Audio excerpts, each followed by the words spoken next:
I'm Lisa Brown, a 35-year-old office worker, diligently tackling my daily tasks. My family consists of my husband, Mason, and our 8-year-old daughter, Grace. We're a family of 3 living in an apartment. I met Mason at a university club party. We happened to sit next to each other and struck up a conversation. Mason, a bit of a show-off, but cheerful and humorous, had many friends, both men and women. My family owns a restaurant. I will definitely take you there in the BMW, so dress nicely next time we meet. Oh, by the way, do you know the host of this party? That's my best friend since elementary school. He always asks me for help every time he gets into trouble, while I don't receive a single penny from him. I enjoyed talking with him a lot because he always made me laugh. We hit it off and started dating, and continued our relationship after graduating. Got married 9 years ago, and we were blessed with our lovely daughter. We had a good marriage, really fought, and I thought we were living a happy, albeit ordinary life. Grace looks and acts just like me. Since she was a baby, both our families have remarked on the resemblance, and as she's grown, it's only become more pronounced. Our parents say she's like a young me coming back. I used to think they were just being biased, but looking at old family albums, it's undeniable how much Grace and I looked alike as children. Even other moms joke that we're identical twins. However, Grace is smarter than I was at her age. She was speaking fluently at 2 and was ahead in reading and writing. She's kind, with natural leadership qualities making her popular at school. I might be biased, but I find my intelligent and cheerful daughter adorable. On the other hand, Mason seems somewhat displeased with her. Once, half-jokingly, he said to me, "It's like having 2 Lisas around. She doesn't resemble me at all, what makes me wonder if she's really my kid. I don't find her cute." His words were shocking to me. Instead of being proud of having a bright child, he says she's not cute? What kind of logic is that? It was a good thing Grace was asleep. She would have been heartbroken to hear her father think this way. And his insinuation of infidelity was unacceptable. I retorted, "What? How can you say that your own child isn't cute? That's terrible. And questioning if she's really yours? Don't you know what's okay to say and what's not?" Realizing I was seriously angry, Mason hurriedly tried to explain himself. "It was just a joke. A joke. Don't get so mad. I'm sorry, okay? I won't say it again. I promise." Since Mason apologized, I decided to let it go for now. I guess I got a bit too worked up myself and felt a bit of regret about that. But did I wonder if I should have pressed him more on his comment? Both of us being work professionals, our lives are pretty hectic. However, we've been good at sharing household chores since we got married. But lately, Mason's been swamped. His company's not doing too good and he's been buried in work trying to help turn things around. He's been doing tons of overtime and working on weekends. And to top it off, his salary and bonuses have been slashed. It's not unusual for him to be away on business overnight now, and he's hardly ever home. I think it's a bit much to push employees this hard even in a downturn. I think maybe you should look for a new job. I know it's tough on you and I feel bad about that. But I can't just bail when my boss and colleagues who have been through thick and thin with me are working hard. The company's prospects are looking up, so just hang in there a little longer. I understand not wanting to leave a good boss and colleagues behind. When Mason pleaded so desperately, I just couldn't say no to him. I understand, but you should still consider that option. With a decrease in income from my husband, I had to increase my overtime too. While I don't stay overnights for work like he does, I still end up coming home late. I like my job and manage to keep up with pace, so that's not an issue. Even with a babysitter, leaving Grace at home without either parent there felt really sad to me. Sorry, Grace. Mommy and Daddy are both really busy. When we get a day off, we'll go out somewhere as a family, okay? I would say almost if I were making excuses, but Grace never blamed me. Mommy, I'm a strong girl. It's okay. You and Daddy are great for working so hard. You must be lonely. I understand you're trying to encourage me. Oh, poor my child. You're so much like me, always thinking of others and hiding your own struggles. I felt sorry for making her endure so much, so I decided to give her a gift. I bought Grace a smartphone. It might be a bit early for an 8-year-old to have one, but she's skilled with electronic devices. She can expertly use my computer and smartphone and do research on her own. She might have a talent in this area. I thought that having a smartphone would keep her from feeling lonely when we weren't around. As expected, she was overjoyed when I gave it to her. Did this cost a lot, Mommy? But I'm so happy, thank you. Doesn't matter about price, as long as you are happy. I will give you the world.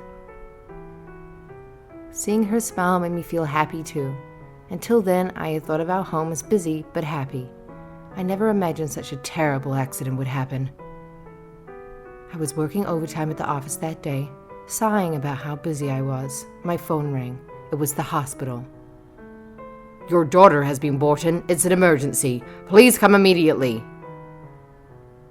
Oh, God, I'm coming now. Doctor, please help my child. I cannot live without her. My mind went blank at the shocking news. Grace always carried a note in her bag with my phone number on it for emergencies, which is why the hospital could contact me right away. I explained the situation to my boss and immediately took a taxi to the hospital. Upon arrival, a nurse explained the situation in detail. While a car was moving, Grace suddenly ran into the street. I couldn't believe it. Grace is so cautious. Running into the street is out of character for her. Yet the nurse didn't seem to be lying. However, based on Grace's movements, it looked like someone had pushed her. There's a lot to think about, but my daughter's safety is my priority. I just hope she would survive. I don't care about the cause. My daughter's safety is my priority now. Will she survive from this? The doctor, after conducting examinations and treatment, said, Grace hit her head and was in critical unconscious state. It's a 50-50 chance of survival, and there was a possibility she might not gain reconsciousness. Please be prepared for the worst. Shocked, I collapsed on the spot. Why did my dear daughter have to suffer like this? She's everything to me. I can't live without her. Please help her. Mason arrived at the hospital a little later. When I explained the situation, he looked down, despondent. Could she have had some troubles? To jump into the road like that? I don't know, Mason. What should we do? If she doesn't wake up, Don't be too down. We should hope for Grace's recovery. But if she's unconscious, maybe we should prepare ourselves. His words sounding like he was giving up made me feel weak. Then I noticed something. Right before looking down, Mason's lips seemed to curl into a smirk. I convinced myself it was a trick of the eye, an illusion, and forcibly dismissed my own doubts. Later, both sets of grandparents, my brother and my sister-in-law, also arrived, praying for Grace's safety. We all waited in the lounge and hallway, hoping for my daughter's consciousness to return. But even the next day, Grace hadn't woken up. My family tried to lift my spirits, saying, "It'll be okay, dear. You need to stay strong." I managed to pull myself together with their support. I couldn't give up while Grace was fighting for her life. Eventually, we decided it might be a long haul, so everyone agreed to go home and prepare some things. That left me alone in the hospital with Mason. Then he said something unbelievable. Grace is probably not going to make it. No more child support, then. I'm going to be straight with you, Lisa. Let's get a divorce. He showed me divorce papers he'd already filled out. I was stunned by his sudden proposal. What? Why are you bringing this up now? Grace might still make it. And why divorce all of a sudden? You never show any sign of this before. He replied that he'd been thinking about it for a while. Did he even realize how insensitive he was being under these circumstances? I can't see you as a woman anymore, Lisa. You're too strong-willed, not my type. I don't think we can continue as a couple. His words struck a chord with me. Is there someone else? You want to marry her, but you don't want to pay alimony or child support, so you're bringing up divorce now? No, that's not it. I just can't be with you anymore. I don't love you anymore, and I never considered Grace as my daughter. Mason denied it, but his evasive eyes made it clear he was lying. I wanted to confront him more, but this wasn't the right time. Grace's well-being was my priority. Let's talk about the divorce later. Right now, I only want to focus on Grace. You're just trying to escape. Don't think you can fool me. Just agree to it now. As he pressured me, our relatives returned and he quickly hid the papers in his bag. He apparently didn't want our family to hear about the divorce. I decided to ignore it for now. Grace's safety was what mattered. We will talk about this later. For me, right now, Grace's life is my priority. You're nothing to me anymore, so leave us alone. On the third day, miraculously, Grace woke up. Our family cried tears of joy. But Mason was pale and trembling. He muttered, No way. How could she? It was audible only to me. Why was he so shaken? The reason became clear through Grace's words later. As Grace opened her vacant eyes, I desperately asked her, Are you okay, my dear? What happened to you? Just tell me. She looked at me and revealed something shocking. Mommy, Daddy pushed me onto the road. The room froze at her revelation. Everyone turned to look at Mason, who could only tremble in response. His reaction confirmed the truth of her words. Grace then asked for her phone from her bag. You have to see this. This is the proof. Please take the phone from my bag. Following her instructions, I checked a recording. Suddenly, Mason's cheerful voice filled the room. That date was fun. You were so cute, Carla. If only my annoying wife and daughter weren't around. I'd always want to be with you.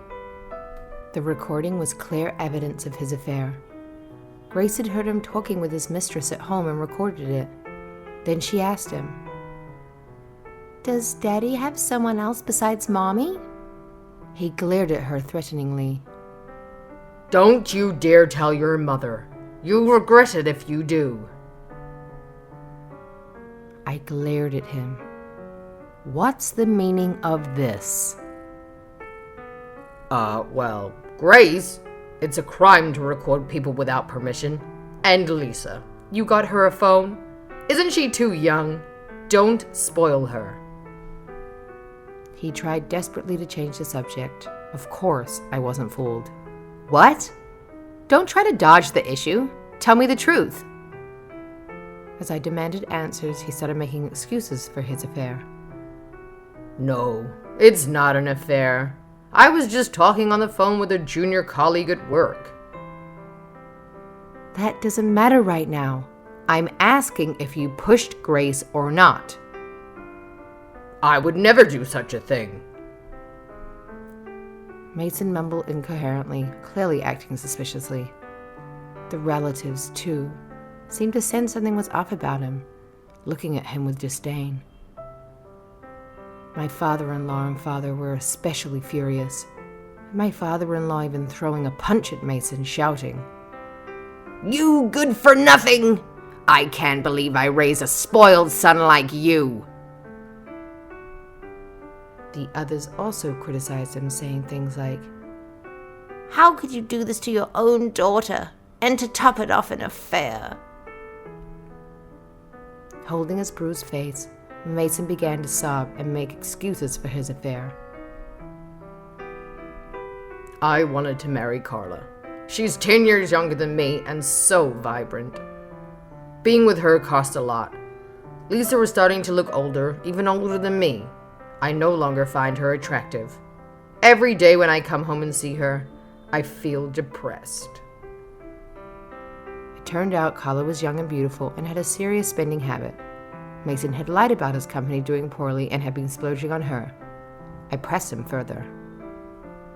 So, You hid your affair because you didn't want to pay alimony during the divorce, right? It's Grace's fault for noticing.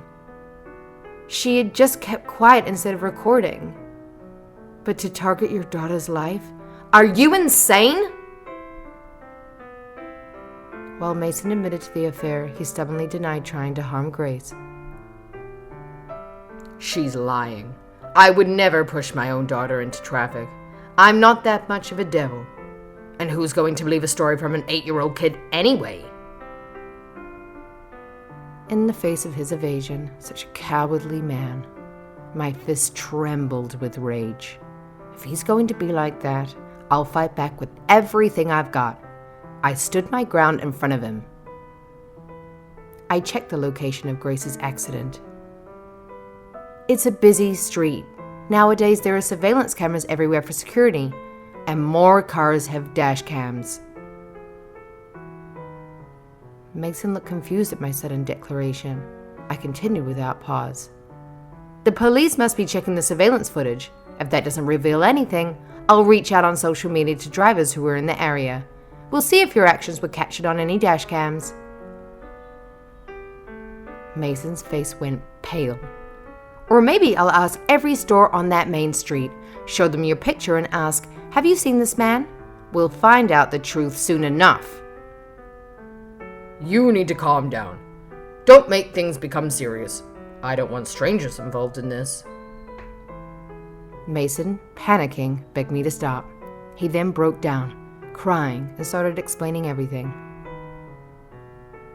Carla threatened to expose our affair to the company if I didn't marry her.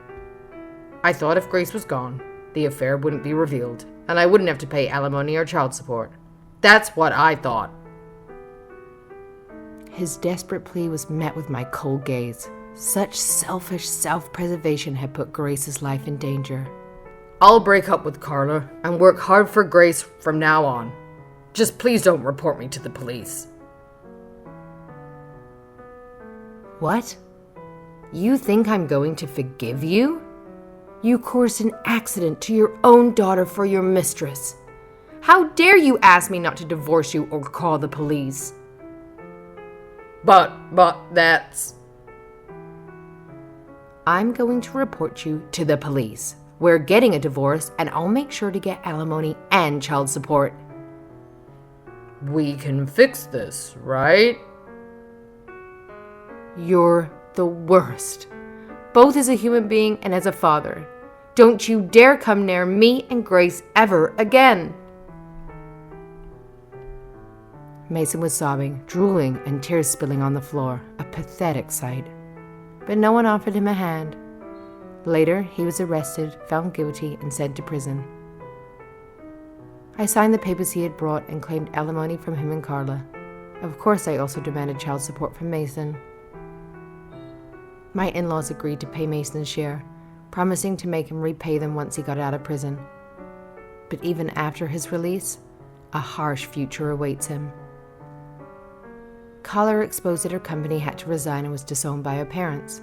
She's now struggling, living in a cheap apartment and working multiple part-time jobs. As for me, I'm living peacefully at my parents' house with Grace, who's recovering well. Now, with the help of my parents at their home, I'm raising Grace. I'm focusing on raising my smart daughter, gently supporting her as she grows.